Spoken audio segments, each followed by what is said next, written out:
яъне ки регистратсияҳошона продлит кардан наметавонанд. ҳамчунин корфармо бояд дар давоми 3 рӯз дар бораи ба кор қабул кардани шаҳрванди хориҷӣ аввалан шумо бояд ана ҳамон мақсад шартномае ки бо корфармо бастаистен ё баста кардагӣ ҳастен. билетҳои мо тақрибан як 30% мондагиай мешава. граница бигзарем 3 моҳ гости бизанем кор кунем, ҳичи намешава. ассалому алайкум ба ҳама тамошобинони барномаҳои Сорбон Сафаров. фаромӯш накунед ки дар канали ма бозии соли навӣ рафтесай.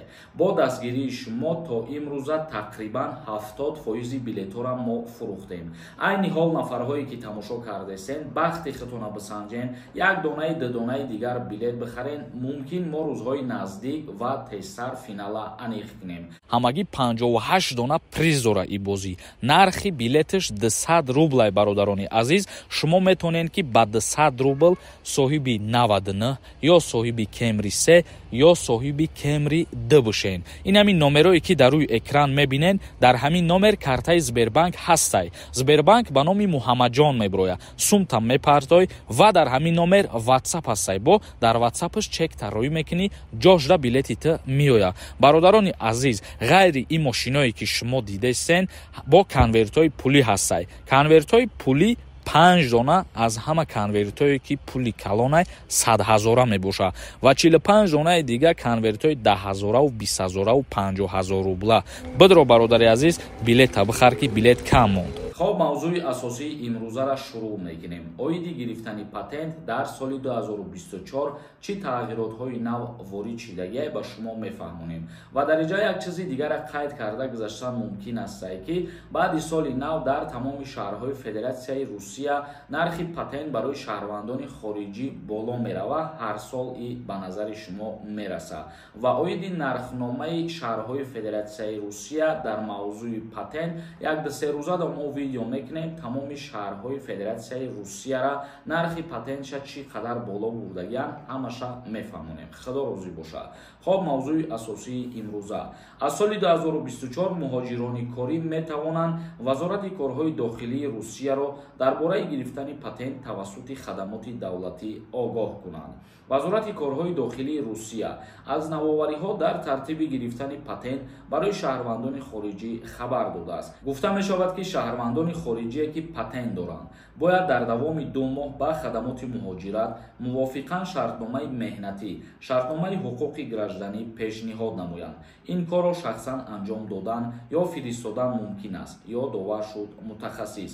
ҳамчунин корфармо бояд дар давоми 3 рӯз дар бораи ба кор қабул кардани шаҳрванди хориҷӣ огоҳинома пешниҳод кунад. ҳуҷҷат дубора мустақиман ба шуъбаи ҳудудии вазорати корҳои дохилии Русия оид ба муҳоҷират пешниҳод карда мешавад.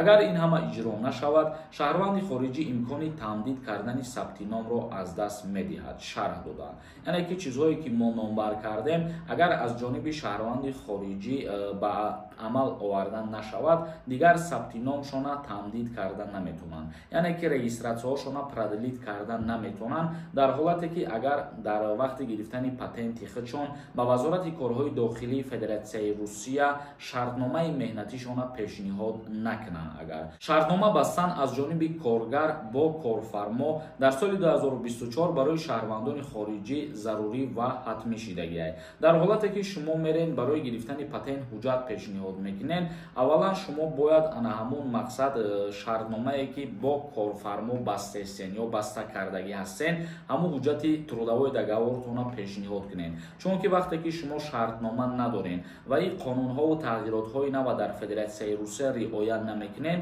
баъдан вақте ки регистратсияи шумо муҳлаташ ба анҷом мераса, шумо ура наметавонед ки аз сари нав дубора продлит кунед. ва ҳамчунин гуфта мешавад аз ҷониби корхонаҳое ки ба кор қабул мекунанд, ҳар як шаҳрванди хориҷие ки дар ягон корхона шаҳрномаи меҳнатӣ мебандад, ана ҳамун корхона уҳдадор мебошад ки ҳамун ҳуҷҷати шаҳрномаи кардагишона ба вазорати корҳои дохилии Русия пешниҳод кунанд. ин дар муддати 3 шабона рӯз муҳлат додагианд.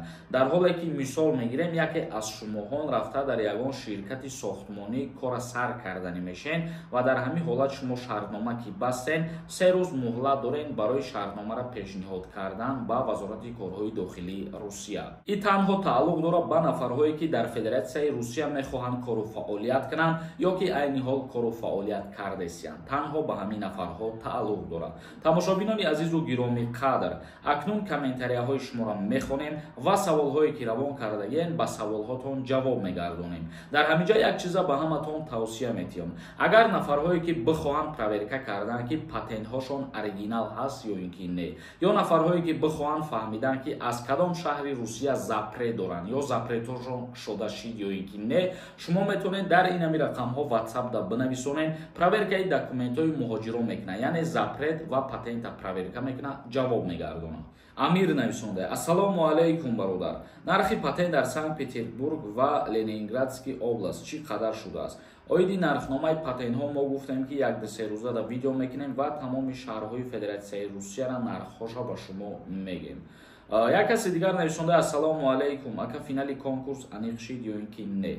Не бародари азиз, ҳозирашда финал аниқ шидагӣ нестай. билетҳои мо тақрибан як 30% мондагиай. нафарҳое ки тамошо кардесен, агар шумо будроен як донаи ё ду донаи билет бихарен, бахти худтона бисанҷен, мо ҳамун қадар тезтар финал аниқ мекунем. ба ҳамин хотир шумо билетҳоро тезтар бихарен ва мо тезтар финала бимонем. як каси дигар нависондаи хизмати ҳарбӣ алтернативӣ барои донишҷӯёне ки кафедраи ҳарбӣ хонданд, пулашро 54 000 сомон месупоранд ё 50% месупоранд. 51 000 сомон ай пули муқаррар карда барои хизмати алтернативӣ ва ҳар касе ки донишгоҳ хондагия ё ки донишгоҳ хондагӣ нестай фарқ надорад, бихоҳад ки дар муддати як моҳ вайни билетша дастрас кунад, ҳамун пула пурра пардохт мекунад. Шамсулло нависондай: ассалому алайкум, як саволи мода ҷавоб тенака. 2 феврали 1997 хизмат мебаранд ё ин ки не? агар 2 февралда ту 27 да будрои 27 сола бишай алакай, аз даъваткунӣ ба хизмат дар призови баҳорӣ озод мешавад. як кас нависондай: ака документҳо буд шидай, мешава граница бигзарем 3 моҳ гости бизанем кор кунем, ҳичи намешава. мумкин нест бародари азиз. бо мигратсиони картаи гости шумо мақсад патент гирифта ки наметонед ва кор карданам иҷозат нестай. як каси дигар нависонда: ассалому алайкум, материнский капитал мешид ба ҳамон гражданинои ҳамонҳо метонам. нафаҳмидам мақсади гапта. оиди материнский капитал мо рӯзҳои наздик гуфтем як видео мекунем. материнский капитала аз байн бурда истоданд. як кас нависонда: ассалому алайкум ака, ай пушти фарзанди падар паспорт карда мешава? падар модар надорам паспорт. не, мутаассифона намешава.